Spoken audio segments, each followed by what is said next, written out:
बिस्मिल्लाहिर्रहमानिर्रहीम, अस्सलाम वालेकुम नाज़रीन, आप देख रहे हैं बदलो और मेरा नाम राय साकिब है। नाज़रीन, फाइनली पाकिस्तान तहरीक इंसाफ के वर्कर्स को जिस कॉल का इंतजार था, आज साबिका वज़ीर आज़म जनाब इमरान खान साहब ने अडियाला से बैठकर वो कॉल दे दी है।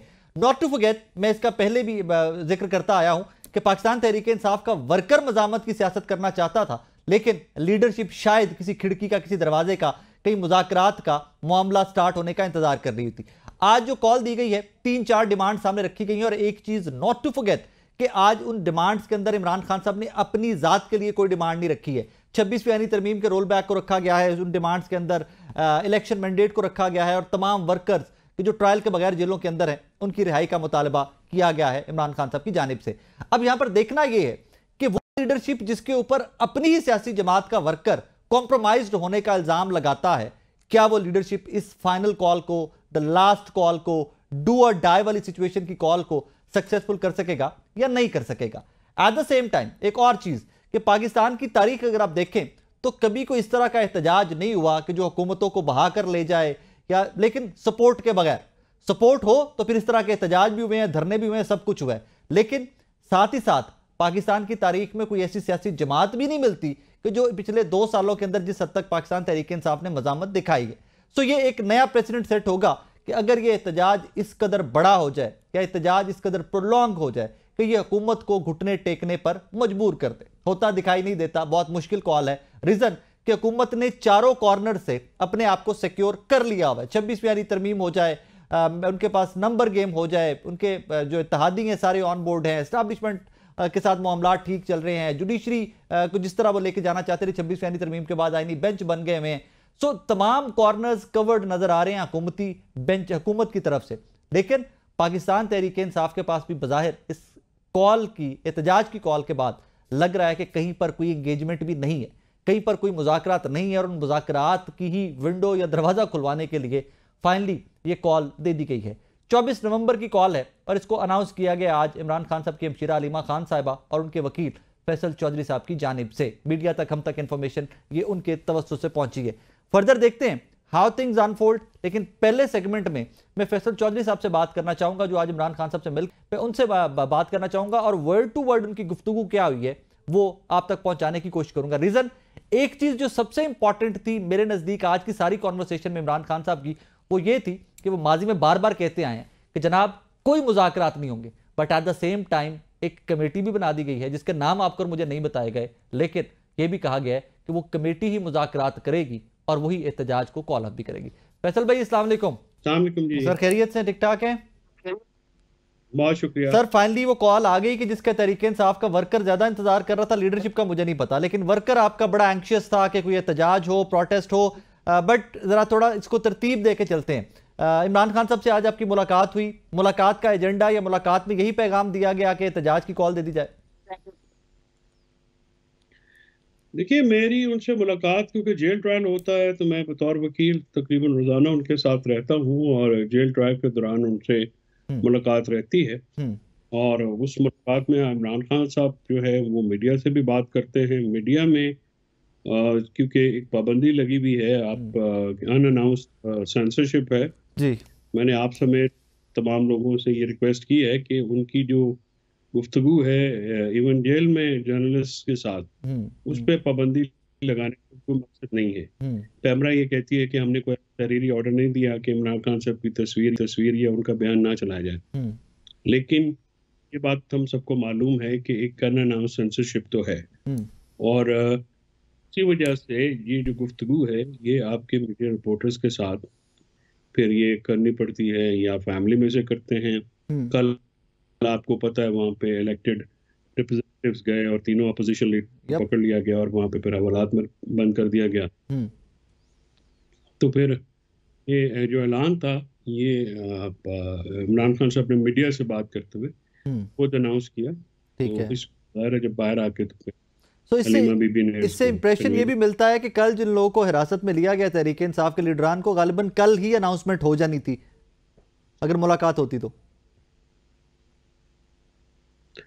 देखिए, कल मुलाकात नहीं हुई तो ये तो ज़ाहिर मफरूज़ा के ऊपर मुबनी सवालात हैं कि कल होती या नहीं होता, लेकिन आज क्योंकि हो गया है और खान साहब ने कर दिया है, तो जब इमरान खान साहब कोई चीज़ खुद करते हैं तो इसके बाद तो फिर अगर मकर की बात खत्म हो जाती है। अब तो जिस तरह से उन्होंने पैगाम दिया है, तो रहनुमाओं को भी और वर्करों को भी, और फिर उन्होंने ओवरसीज पाकिस्तानियों को, वकला को, किसानों को, सिविल सोसाइटी को, उन्होंने 4 पॉइंट एजेंडा दिया है, जिसके ऊपर जो 4 मुतालबात रखे हैं उस पे उन्होंने पुरअमन एहतजाज की दी है आइन के मुताबिक। और ये धरना की कॉल है, एहतजाज से ज्यादा। फैज साहब, मैं जरा कैटेगोरिकली आपसे चाहूंगा, हमारे नाजरीन के लिए एक बार फिर से बता दीजिएगा कि जो एग्जैक्ट गुफ्तगू थी खान साहब की कि यार this is the final call, और ये पॉइंट्स हैं कि जो मैं चाहूंगा कि जिसको अवाम फॉलो करे या पीटीआई का वर्कर फॉलो करे। देखिए, इमरान खान साहब ने ये कहा है कि इस मुल्क में एक बोगस इलेक्शन के जरिए, बोगस पार्लियामेंट जो है वो उसने के जरिए एक बोगस हुकूमत बनाई गई है, और उन्होंने बोगस तरमीम की है जिससे अदलिया की आज़ादी पे जो है वो जिद पहुंची है, और पाकिस्तान में जमहूरी निज़ाम को लपेट दिया गया है, और पाकिस्तान में जो शख्सी आज़ादी है उनको भी ख़त्म कर दिया गया है। तो उन्होंने ये कहा है कि जो मुतालबात हैं या एजेंडा है या अहदाफ हैं इस एहतजाज के, वो 4 अहदाफ हैं। उन्होंने पहले ये है कि उनका जो इलेक्शन मैंडेट जो है वो एक फ्रॉडुलेंट इलेक्शन के जरिए जो है चोरी किया गया है, वो वापस किया जाए। 26वीं आईनी तरमीम को बैक किया जाए, मुल्क में जमहूरियत को जो है हाल किया जाए, और मुल्क में इंसाफ जो अदलिया पे हमला है इसको भी रिवर्स किया जाए। अच्छा, इस सारे सिनेरियो के अंदर कहीं पर ये कॉल भी एक्सपेक्टेड है या कहीं पे अंडर डिस्कशन आई आज की मुलाकात में कि इमरान खान साहब की अपनी रिहाई के लिए भी ये एहतजाज है? देखिए, इमरान खान साहब ने जो है वो वर्करों और रहनुमाओं की रहाई के लिए बात की है, और उन्होंने कहा कि जो बेगुनाह वर्कर्स जो हैं वो जो जेलों में मुक़य्यद हैं और या कैद हैं उनकी रहाई की उन्होंने की। अपनी जात की बात नहीं की। पाकिस्तान तहरीक इंसाफ नहीं, उन्होंने अपनी रहाई की बात नहीं की है, लेकिन पाकिस्तान तहरीक इंसाफ का जो मतमा नज़र है या बेसिक फंडामेंटल जो एक मुतालबा है वो यही है, क्योंकि इमरान खान के खिलाफ साकिब कोई लीगल केसेस तो है नहीं, पॉलिटिकल मोटिवेटेड परसिक्यूशन हो रही है उनकी, और उस परसिक्यूशन को एंड होना चाहिए। अब 16 महीने से जेल में हैं ऐसे फ्रिवलेस केसेस में, कंकॉक्टेड केसेस में, और बेगम साहबा भी 9 महीने वहां पे काट के आई हैं। तो एक मौजूद मुल्क में काफी ज्यादा एक होता है, लेकिन इस को एंड होना चाहिए, और बातचीत के जरिए या हुकूमत जो है उसको इंडल्ज करना चाहिए, बजाय इसके कि फिर वो डांग सोटा करे। वैसा मैं इसी तरफ आ रहा था माजी के पिछले कई वीक से जो रिपोर्ट हमें रिपोर्टर्स के थ्रू ऑब्वियसली और वकला के फैमिली के थ्रू खान साहब की जो मिलती रही है वो यही था कि मुज़ाकरात नहीं करेंगे, अब एस्टैब्लिशमेंट हो जाए, हुकूमत हो जाए, किसी भी फैक्टर से मुज़ाकरात नहीं करेंगे। आज उनकी बॉडी लैंग्वेज, आज उनकी गुफ्तगू से आपको कहीं ये इंप्रेशन मिला कि मुज़ाकरात की विंडो खान साहब खोलना चाहते हैं दोबारा से?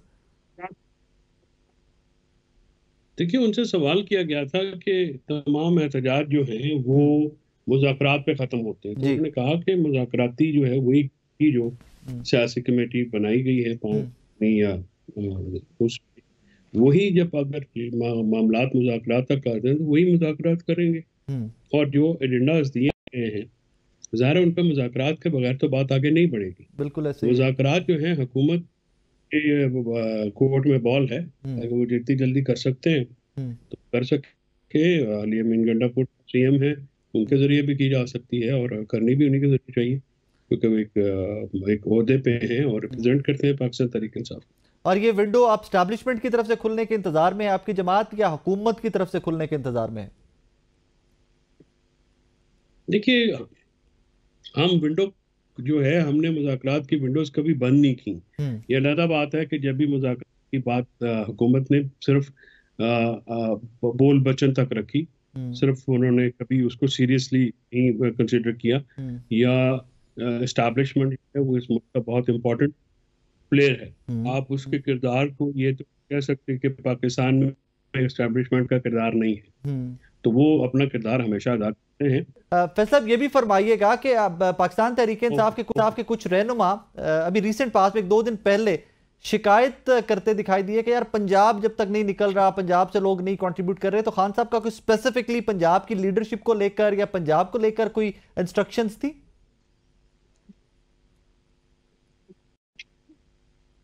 नहीं, पंजाब से देखिए, पंजाब में बहुत ज्यादा एमएनएस भी हैं, एमपीएस भी हैं, और पार्टी की जो टॉप लीडरशिप वो भी पंजाब से है है तो पंजाब को निकालना या उनको इंडल्ज करना तो इनका काम है। अब ये बात तो जेल में बैठे इमरान खान साहब नहीं कर सकते ना, इमरान खान साहब की तो लिमिटेशंस हैं, वो तो इनकार्सरेटेड हैं। अब इनकार्सरेशन को जो अगर किसी, ये इमरान खान साहब की जात के लिए कॉल तो नहीं है, ये तो मुल्क के लिए कॉल है। इमरान खान साहब की जात है, वो मरकज है, लेकिन उन्होंने मुल्क के लिए बात की है, मुल्क की कॉज के लिए बात की है, और उनका ये मानना है कि मुल्क में जमहूरियत और मुल्क के मुस्तकबिल को दांव पे लगाया गया है।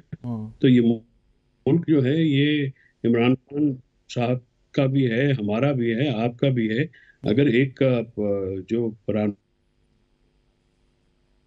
नुमा है वो पाकिस्तान की बात करते हैं, तो मैं समझता हूँ कि लोग के साथ अपनी आज़ादियों के लिए देना चाहिए, क्योंकि इसमें सिर्फ इमरान खान साहब तो कुर्बानी दे रहे हैं। वो गुज़िश्ता कई महीने से जेल में है, 1.5 साल से उन्होंने जेल काटी है। किस किस अगर आज वो डील करना चाहते हैं तो डील हो सकती है, लेकिन वो डील क्यों नहीं कर रहे? वो पाकिस्तानियों के हकूक के लिए खड़े हुए हैं।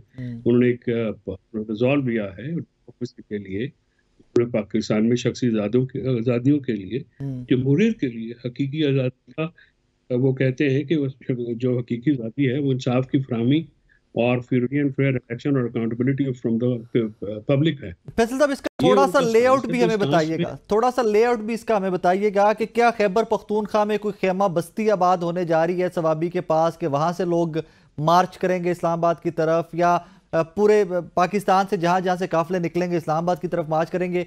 कुछ थोड़ा सा लेआउट भी इसका हमें बताइएगा, जो आपकी अंडरस्टैंडिंग है आज की गुफ्तगू के बाद। देखिए साकिब, ये मोडालिटीज हैं, ये डिटेल्स हैं।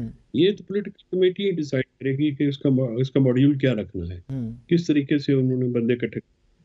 इमरान खान साहब ने जो है एक तारीख का तयन किया है और एक अहदाफ का तयन कर दिया है, और इन अहदाफ को हासिल करने के लिए अब पॉलिटिकल कमेटी जो है पीटीआई की, वो जो है आपसे इसकी मोडालिटी है वो आपस में तय भी करेंगे और आप लोगों से शेयर भी करेंगे। फाइनली मुझे कमेटी के अगर कुछ नाम आप बता सकें कि सियासी कमेटी जो खान साहब ने बनाई है, जो ही मुज़ाकरात करेगी, जिसका मैंडेट दिया गया है, इवेंचुअली एक ऑप्शन कॉल ऑफ करने की भी रखी गई है कि एहतजाज कॉल ऑफ भी वही कमेटी करेगी, उसमें से कोई सीधा सीधा नाम अगर हमारे नाज़रीन के लिए आप शेयर कर सके तो? जब खान साहब की इजाजत होगी तो वो नाम आपके साथ फौरन शेयर कर दीजिए। चले यस और नो कर दें, हमारे साथ कोई पजल खेल लेते हैं कि यस और नो कर लेते हैं। अली अमीन साहब होंगे उसमें? खान साहब की इजाजत के बगैर यस और नो भी नहीं हो सकता। हमाद अजहर साहब होंगे उसमें?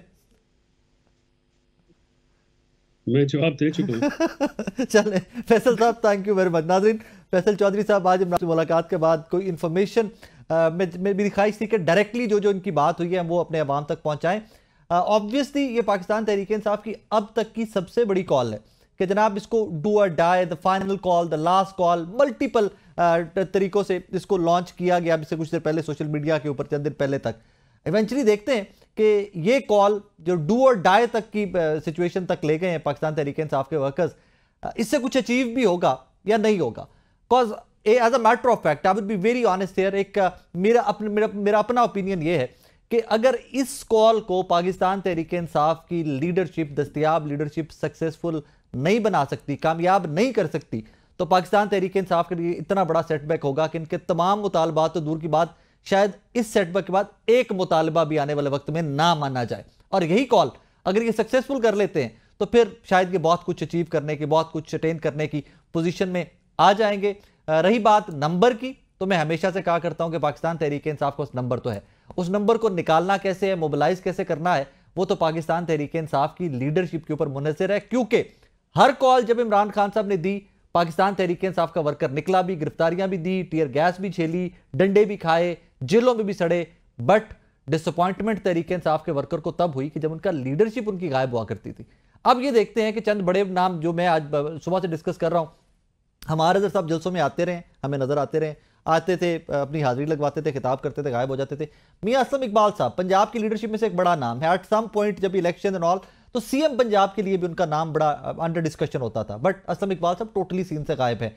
बाकी एजाज साहब हो जाएं, एजाज चौधरी साहब हो जाएं, महमूद रशीद साहब हो जाएं, डॉक्टर यास्मीन राशिद साहब हो जाएं, उमर सरफराज चीमा साहब हो जाएं, बाकी जो तहरीक इंसाफ की प्राइम या टीयर 1 की लीडरशिप है वो तो सारी मुकैयद है, वो तो जेलों में है। सो ये इम्तिहान आई थिंक आज पाकिस्तान तहरीक इंसाफ के बानी चेयरमैन जनाब इमरान खान साहब ने वो डिमांड कर लिया है पाकिस्तान तहरीक इंसाफ की मौजूदा लीडरशिप से कि जो उनके वर्कर्स की ख्वाहिश थी, ये ख्वाहिश किस हद तक पूरी होती है, किस हद तक एहतजाज बड़ा होता है। अब 24 तारीख तक दिल्ली पे टॉक शोज भी इसी पे हुआ करेंगे, व्लॉग्स भी इसी पे हुआ करेंगे, व्हाट्सएप ग्रुप्स की भी यही बहस होगी। बट लेट्स सी कि अगर गवर्नमेंट उससे पहले एंगेज करती है पाकिस्तान तहरीक इंसाफ को नहीं करती। एनीवेज, एक छोटा सा ब्रेक लेना है मुझे, मेरे साथ रहिएगा।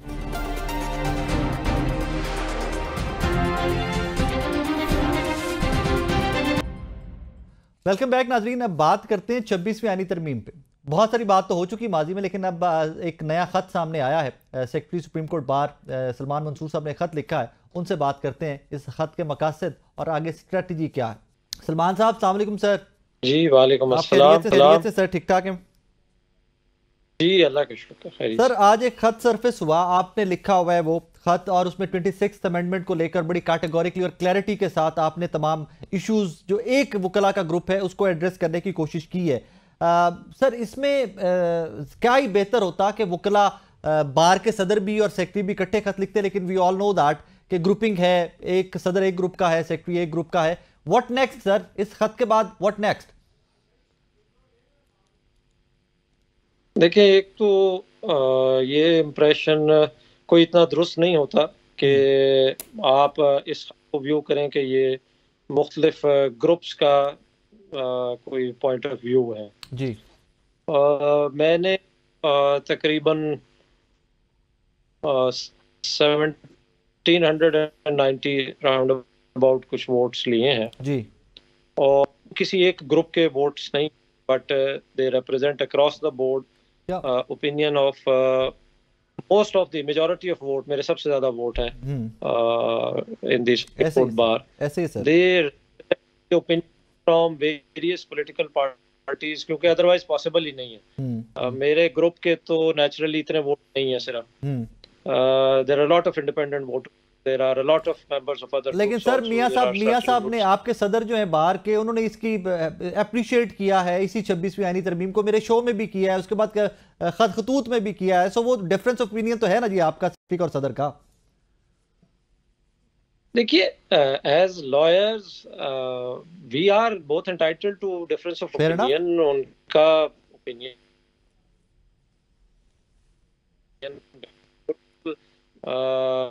वो अपनी जगह दुरुस्त है। कॉन्स्टिट्यूशनल इश्यूज पे उनका ओपिनियन हो सकता है, ओपिनियन है, आई हैव नो ओपिनियन है। तो मैंने ये किया है वो ओपिनियन जो कि मैं तकरीबन 1800 के करीब लॉयर्स को मुसलसल पिछले 1 साल बताता रहा हूँ। मैंने अपनी तमाम कैंपेन के दौरान ओपनली एक्सप्रेस किया है कि मेरा ये ओपिनियन है, I am against the 26th amendment. और अगर 1800 तकरीबन 70-90 इससे डिसएग्री करते होते तो नेचुरली मुझे उन्हें वोट नहीं देना था। अरे सलमान साहब, इसको करंट सर्कमस्टांसेस में लेके आते हैं, आप ही के इस खत को या आप ही के इस ओपिनियन को। एक सियासी जमात है पाकिस्तान तहरीक इंसाफ के नाम से, वो सबसे फ्रंट फुट पे खड़ी हुई है 26वीं आईनी तरमीम के खिलाफ वकला के साथ, आपके ओपिनियन के साथ खड़े हुए। 24 नवंबर को पाकिस्तान तहरीक इंसाफ ने एक एहतजाज की कॉल दी है, और वो एहतजाज की कॉल भी ये है कि 26वीं आईनी तरमीम को रोल बैक किया जाए या 27वीं आईनी तरमीम लाके इसको खत्म किया जाए। आपकी बार, आपके वकला, आपका ग्रुप या आपके हम ख्याल वकला इस एहतजाज का हिस्सा बनेंगे सर 24 नवंबर को? देखिए, मैं बड़ी वजाहत से बता दूं कि मैं किसी पॉलिटिकल पार्टी का मेंबर नहीं हूं। मैंने I am a practising lawyer and I represent the opinion of the practising lawyers, most of the practising lawyers of my community belonging to Supreme court bar Association. Fair enough. मैंने एक वजाहत से अपने platform पे बात की है कि supreme court bar association, जहां तक मैं कंसर्न हूं, वो ना गवर्नमेंट की ना किसी पॉलिटिकल पार्टी की तर्जुमान बनेगी। सुप्रीम कोर्ट बार एसोसिएशन अपने मेंबर्स की सिर्फ तर्जुमान बनेगी, और जो हमारे मेजॉरिटी ऑफ मेंबर का ओपिनियन होगा हम अल्लाह उसके हिसाब से चलेंगे। तो किसी भी पॉलिटिकल पार्टी की एक्टिविटी से कम सुप्रीम कोर्ट बार एसोसिएशन या मेरा ऐसा कोई ताल्लुक नहीं होगा। बात है कि 26th अमेंडमेंट के खिलाफ हूँ, हो सकता है और जमातें भी 26th अमेंडमेंट के खिलाफ हो, ये उनका इशू है।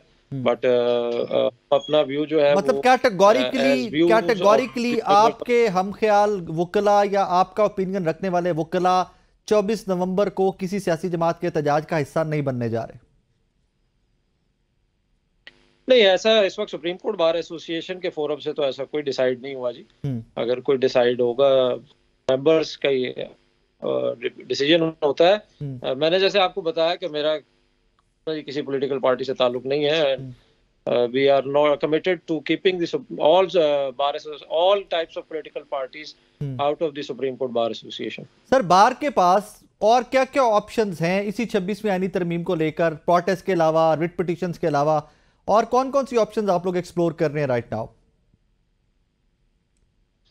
देखिए, इस सिलसिले में हमारी एक एक्शन कमेटी भी कॉन्स्टिट्यूटेड है। मुनीर मलिक साहब उसकी क़यादत कर रहे हैं।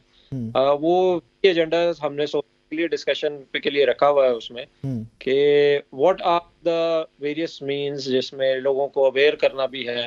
हमारा जाती मौक़िफ़ ये है कि 26th constitutional amendment this is anti democratic, anti people.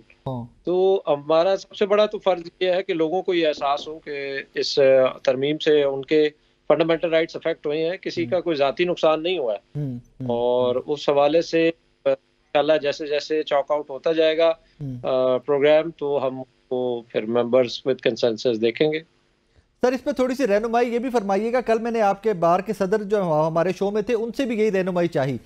Sir, कैसे डिसाइड होगा कि कौन सा केस आईनी बेंच सुनेगा, कौन सा केस याहिया साहब सुनेंगे या मंसूर साहब सुनेंगे या मुनीब साहब सुनेंगे? हर हमारा जो इशू है वो एक आइन है, एक कोड ऑफ लाइफ या एक कोड ऑफ लॉ है। हर इशू कहीं ना कहीं जाकर आइन से जुड़ जाएगा, कोई ना कोई एक नुक्ता तो आइन से जुड़ जाएगा। तो हर वकील जब कोर्ट में जाएगा किसी भी इस तरह के जज की जो आईनी बेंच का हिस्सा नहीं है, तो इवेंचुअली हाई कोर्ट या सुप्रीम कोर्ट में जाकर वो कोई ना कोई ऐसा नुक्ता निकाल सकते हैं कि जनाब ये आईनी बेंच के पास रेफर कर दे। डिफरेंशिएट कैसे होगा सर? देखिए, हमारी तो एक ऑब्जेक्शन यही है कि ये आईनी तरमीम ना सिर्फ वैसे सिस्टम के बिल्कुल नफी कर रही है, बल्कि इस किस्म के फ्लॉज इसमें और भी बहुत से हैं जो वर्केबल नहीं, बल्कि इनफैक्ट लिटिगेशन को बढ़ाने का बाइस बनेंगे, डिलेज को बढ़ाने का बाइस बनेंगे। और जो अवाम जिनके लिए सो कॉल्ड आप ये बात कर रहे हैं, असल में उनका नुकसान होगा। जुडिशियल सिस्टम मजीद खराब होगा, स्लो हो जाएगा, इनफेक्टिव हो जाएगा, और उसकी अहलियत मजीद खराब हो जाएगी टू सर्व।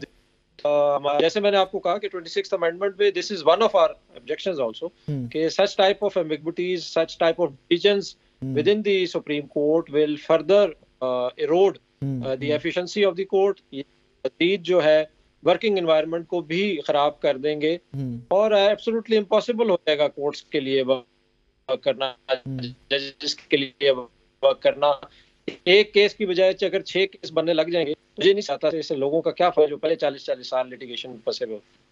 सर, वही ना, ये तो एक बड़ा मेन कंसर्न है कि आप कहते हैं पेंडेंसी कम करने के लिए 26वीं आईनी तरमीम और ये आईनी बेंचेस बने हैं, लेकिन इससे तो पेंडेंसी फर्दर बढ़ती जाएगी कि हर चीज़ जो है वो वकील ने कहीं पर डिले लेना है, वहाँ पर कुछ थोड़ा सा पोस्टपोन करवाना है केस को, तो जी आईनी बेंच को रेफर कर दे, इसमें फलां आईनी नुकता है। तो उसमें तो एज यू पॉइंटेड आउट कि उसमें अवाम का, पाकिस्तानियों का तो नुकसान है फर्दर।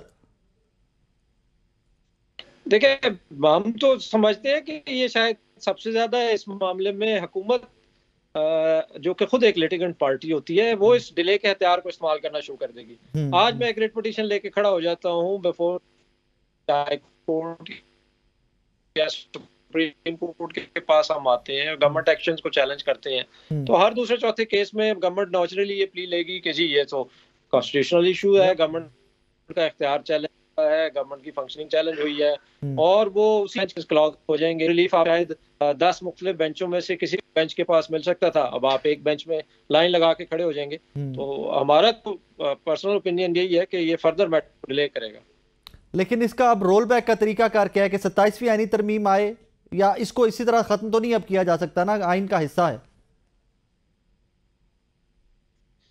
देखिए, इसके रोल बैक के दोनों मेथड्स अवेलेबल होते हैं। हम वो मेथड्स समझते हैं कि कॉन्स्टिट्यूशनली वैलिड मेथड्स हैं। नंबर 1 मेथड ये है to challenge any constitutional amendment within the framework of the constitution. ये भी सुप्रीम कोर्ट के पास ही जाना है। This is one of the valid methods, और has to and should be held by a full bench of the supreme court, क्योंकि जिस बेंच की या एक बेंच तक अगर उसे महदूद नहीं रखा जा सकता है इतने बड़े क्वेश्चन को, जबकि उस बेंच की सेल्फ कॉन्स्टिट्यूशन अंडर चैलेंज होगी।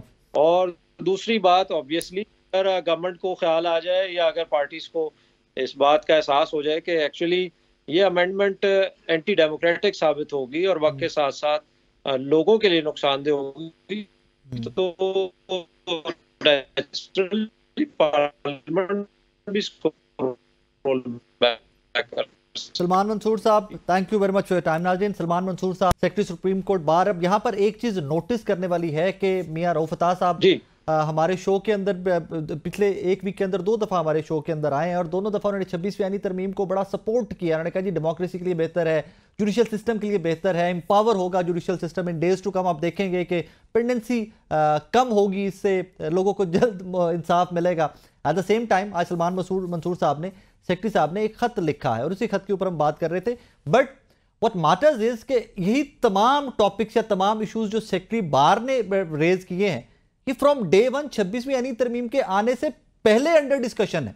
ये अभी आईनी तरमीम हुई भी नहीं थी और जो ड्राफ्ट आए थे उन्हीं के ऊपर जो एक बहस मुबाहिसा स्टार्ट हुआ था पूरे पाकिस्तान के अंदर, ये points were taken up at that time. Even कोई एहतजाज सामने नहीं आया। हामिद खान साहब इस ग्रुप को, एक वकला के बड़े ग्रुप को लीड करते हुए आ रहे थे, जिस ग्रुप से ताल्लुक सलमान मंसूर साहब के, दो ही से इसके जी वो किसी ग्रुप से उनका ताल्लुक नहीं है, अक्रॉस द बोर्ड उनको वोट पड़े and all that, fair enough, that's his opinion. लेकिन एक आम राय जो पाई जाती है वकला में या सहाफियों में या कम्युनिटी के अंदर कि जी ये एक ग्रुप आजम नज़ीर तारड़ साहब वाला, आसमा जहांगीर साहबा वाला सदर उनके हैं और सेक्रेटरी बार जो इस ग्रुप के नहीं है। But at the same time कोई बड़ा प्रोटेस्ट हामिद खान साहब की सरबराही में भी नजर नहीं आया। बार बार अनाउंस होता रहा, बार बार आपको और मुझे बताया जाता रहा जी एक बड़ा प्रोटेस्ट होगा, वकला पूरे पाकिस्तान में निकलेंगे, वकला तहरीक चलेगी। बट 26वीं आईनी तरमीम भी हो गई, आईनी बेंच भी बन गया, आईनी को बेंच कल से मुकदमात सुनने भी स्टार्ट कर रहा है। कहाँ पे गए हामिद खान साहब, कहाँ पे गया वो ग्रुप, कहाँ पे गई वो एक एक्शन कमेटी? दो कि I have huge respect for Munir Malik sahab, I have huge respect for Faisal Siddiqui sahab, I have huge respect for Hamid Khan साहब।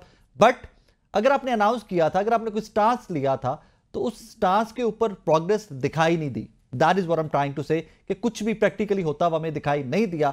और इवेंचुअली 26वीं तरमीम भी हो चुकी है, अमल दरामद भी हो रहा है, तड़ातड़ हो रहा है, आईनी बेंच में केसेस भी जा रहे हैं। अब देखते हैं कि व्हाट नेक्स्ट। आईनी बेंच में जो कल केसेस लगे हुए हैं उसके ऊपर तो मुझे लगता है एक अलग से पूरा शो होना चाहिए कि कौन से केसेस माजी के इलेक्शन कब होना चाहिए था, कब नहीं होना चाहिए था, वो भी केस कल आईनी बेंच में लगा हुआ है। अमीरुद्दीन खान साहब की सरबराही में कल उसकी समाअत होगी। एनीवेज इंटरेस्टिंग टाइम्स अहेड, इस तरह से कि कुछ ना कुछ एजिटेशन, कुछ ना कुछ मजामत अभी भी बाकी है, लोग अभी भी बात कर रहे हैं इन तमाम टॉपिक्स के ऊपर। एनीवेज मुझे एक छोटा सा ब्रेक लेना है, ब्रेक के बाद वापस आते हैं।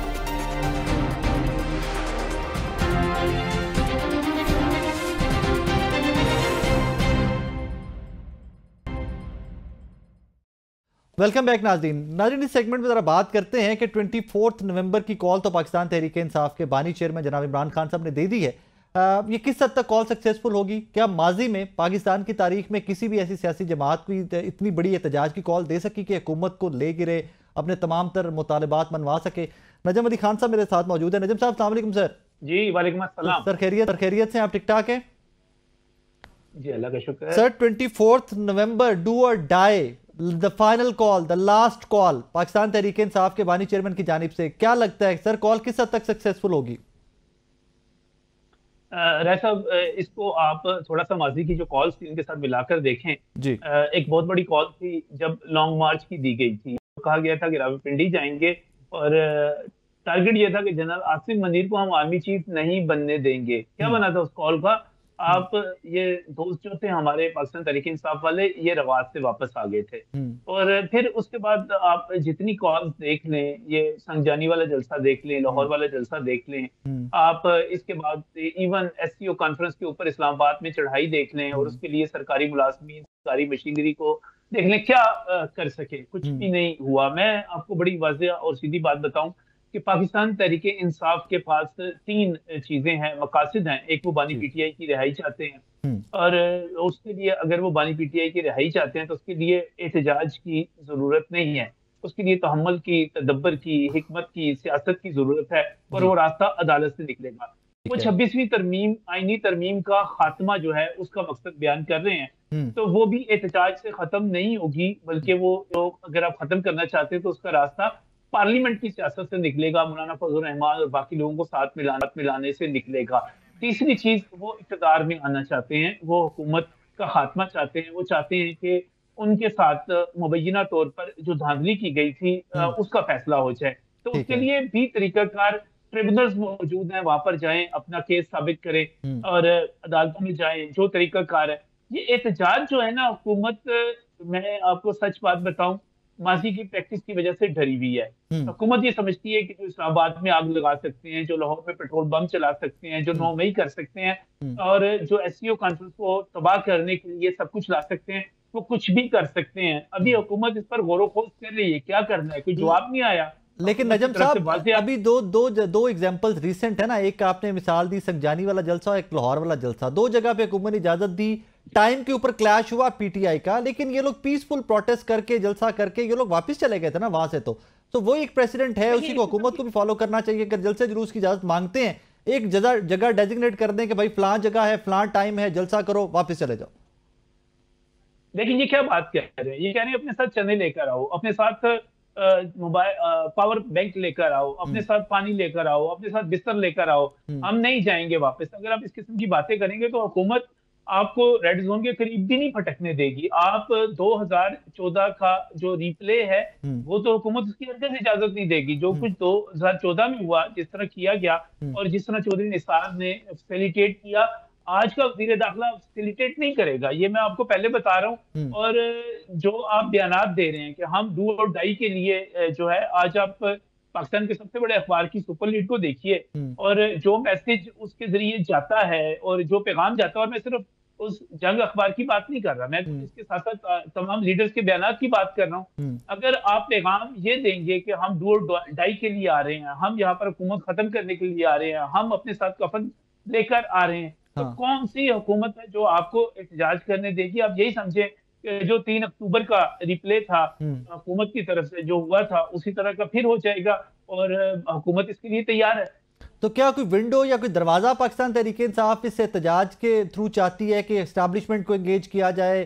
सियासी जमातों की तरफ तो वो कैटेगोरिकली कह चुके हैं कि हम एंगेजमेंट नहीं करेंगे, सियासी जमातों से मुज़ाकरात नहीं करेंगे, जब भी करेंगे एस्टैब्लिशमेंट से बात करेंगे। कोई प्रेशर इस तरह का बना सकेगी पाकिस्तान तहरीक-ए-इंसाफ के एस्टैब्लिशमेंट बैठ जाए, बात करे तहरीक-ए-इंसाफ से? देखिए, अगर 9 मई से पहले आप ये बात करते और 9 मई को भी अब 1.5 बरस गुजर चुका है, तो साकिब मैं आपके साथ इत्तेफाक कर लेता कि शायद बैकडोर पे कोई बात हो जाए।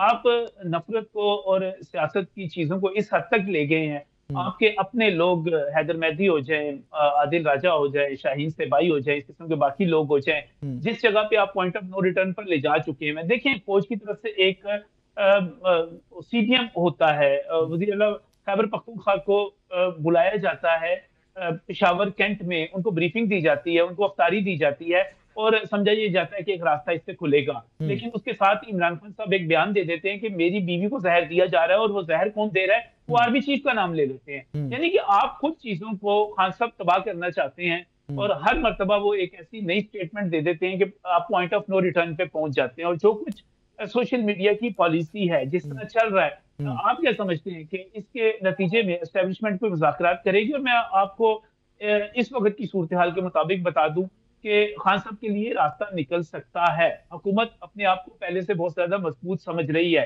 खासतौर पे जो इकोनॉमिक सिचुएशन बनी है, जिस तरह IMF का पैकेज लिया गया, या आज भी जिस तरह कहा गया है कि हम मिनी बजट भी नहीं लाएंगे, उससे इनकार कर दिया गया है।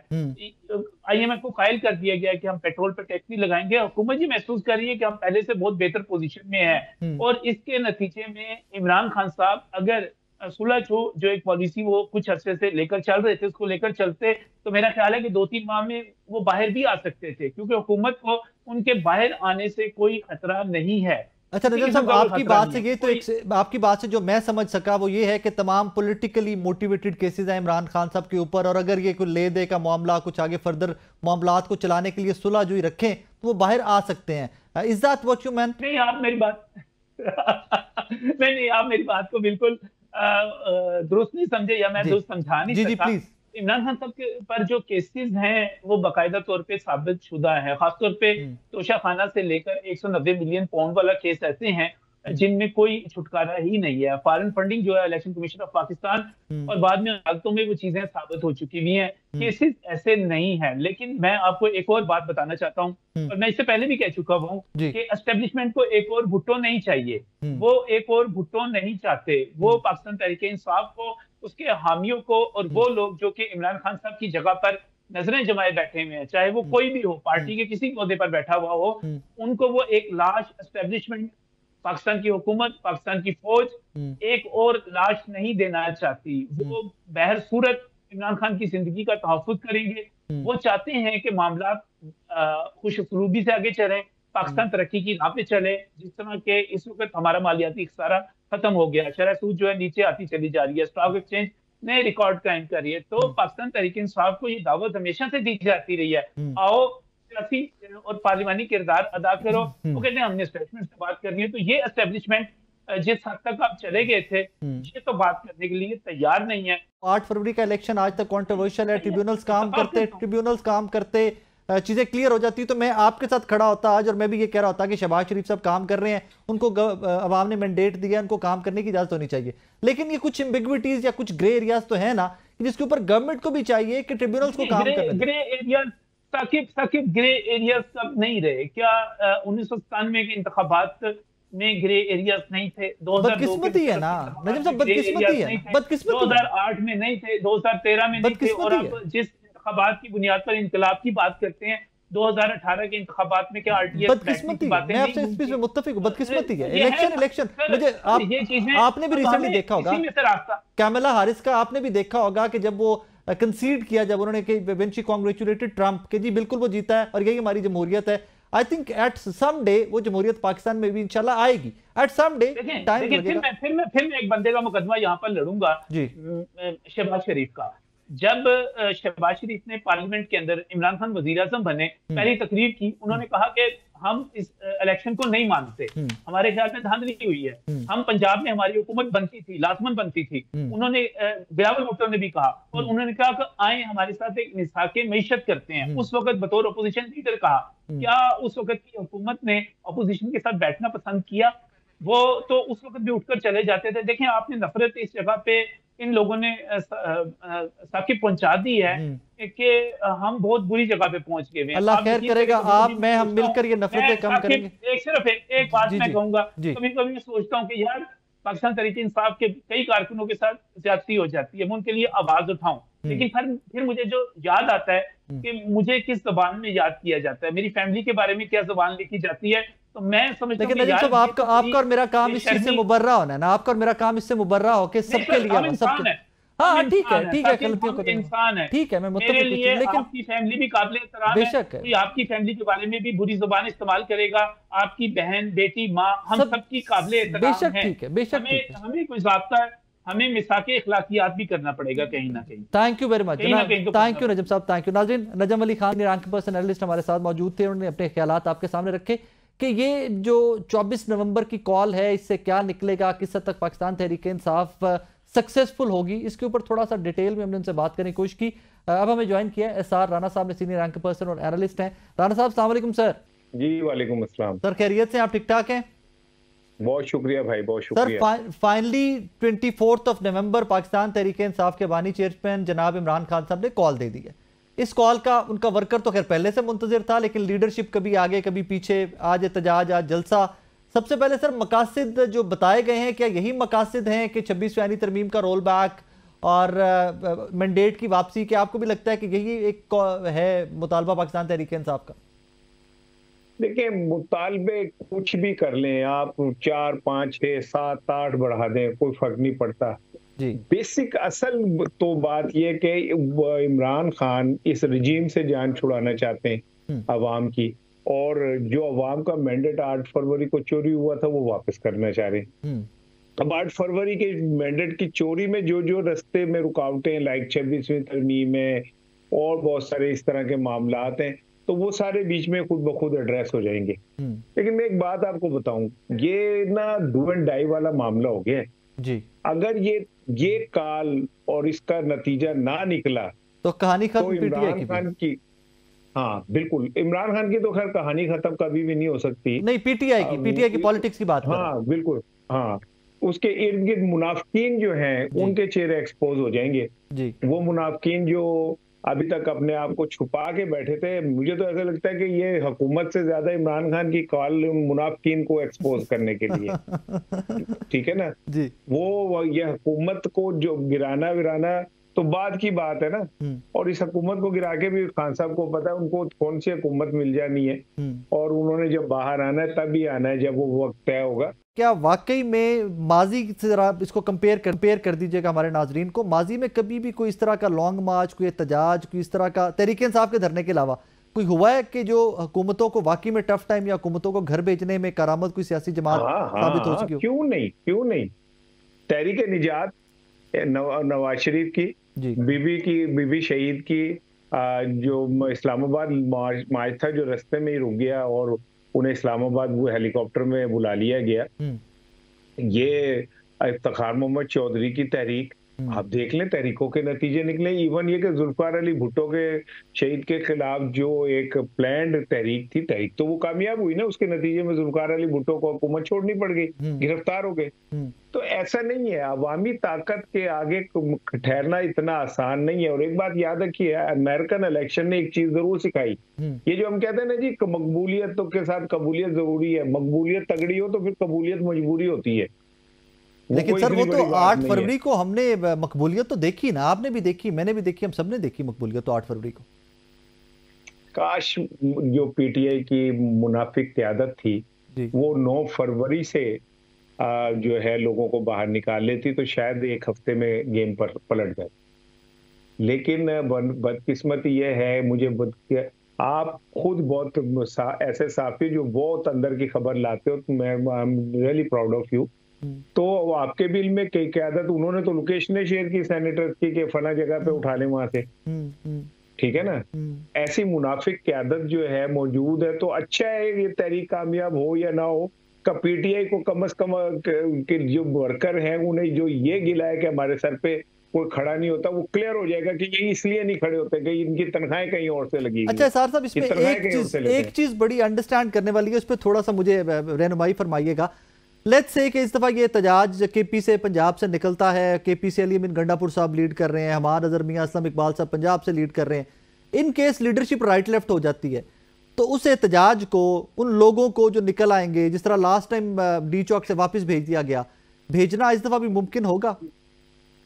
नहीं, मुझे नहीं लगता कि इस बार होगा। इस बार जो लोग निकलेंगे वो फिर कुछ सोच के ही निकलेंगे। और फिर मैं अभी आपको कह रहा हूँ बार बार कि ये भी हो सकता है कि अचानक कुछ चेहरे जो हैं वो सामने आ जाएं और आके वो लीड करना शुरू कर दें। अब मुझे नहीं पता कि वो घोड़े भी किसी और के ना निकलें, लेकिन मुझे ऐसा लगता है कि ये भी हो सकता है कि कुछ चेहरे जो बैकग्राउंड में हैं वो सामने आ जाएं और आके वो लीड करें। लेकिन ये बात है कि इस बार अगर अवाम डी चौक तक पहुंची, पीटीआई पहुंचने में कामयाब हो गई, तो फिर ये मुस्तकिल धरना होगा, ये उठेगा नहीं, फिर ये डू एंड डाई वाला मामला होगा। और पाकिस्तान के लिए बड़ी बदकिस्मती होगी कि माजी की तरह अगर इस बार भी जमहूरी प्रोटेस्ट करने वालों को कुचला गया तो ये बहुत बदकिस्मत बात होगी। सारा साहब, thank you very much for time. नाजरीन, साहब वो भी इस एक चीज़ के ऊपर मुत्तफिक हैं कि अगर पाकिस्तान तहरीक इंसाफ इस कॉल के बाद कहीं पर कोई यू टर्न लेती है तो उसके नुकसान पाकिस्तान तहरीक इंसाफ को होगा, और ये अंडरस्टैंडेबल चीज़ है, इसके ऊपर आप मुत्तफिक हों या ना हो, लेकिन ये तमाम लोग इसके ऊपर मुत्तफिक हैं कि जनाब अगर इस एक पॉइंट ऑफ नो रिटर्न के ऊपर ले जाकर जहाँ कह दिया डू और die, last call, the final call, यहाँ से कोई यू टर्न पाकिस्तान तहरीक इंसाफ की दस्तयाब लीडरशिप लेती है तो पाकिस्तान तहरीक इंसाफ को रिवाइव करते हुए, अपना पॉलिटिकल मोमेंटम बनाते हुए शायद एक टर्म पूरी गुजर जाए, लेकिन ये लोग ना कर सके। But at the same time government को भी चाहिए कि गवर्नमेंट भी, क्योंकि दे वांट टू एंगेज, अब पाकिस्तान तहरीक इंसाफ की स्ट्रैटेजी खुल के सामने आ गई है, इमरान खान साहब के मुतालबात से ये चीज़ क्लैरिटी आ गई इसके अंदर कि they want to engage, they want to talk, और वो टॉक 2-3 चीज़ें हैं, 2 पॉइंट्स हैं जिसके ऊपर दे वांट टू टॉक। 26वीं आईनी तरमीम है, मैंडेट है 8 फरवरी का, और तमाम वो लोग हैं जो जेलों के अंदर हैं और जिनका ट्रायल नहीं अभी तक हुआ, इनके ऊपर गवर्नमेंट बात कर सकती है। ये बहुत बड़े पॉइंट्स नहीं है, इनके ऊपर एंगेज पॉलिटिकल पार्टी को कर सकती है, but let's see what happens. बहरहाल ये एक पॉलिटिकल डेवलपमेंट, पाकिस्तान के दर्जा हरारत जो सियासी था उसको एट वंस इस कॉल ने उठा दिया है। बाकी अपना ख्याल रखिएगा और हमेशा दुआ एक ही किया करें कि मुल्क कौम है तो हम सब हैं, अल्लाह पाक उस राह पे लेके आए कि पाकिस्तान इंशाल्लाह एक पुरअमन तरक्की करता हुआ मुल्क बने। अपना ख्याल रखिएगा। अल्लाह हाफिज़।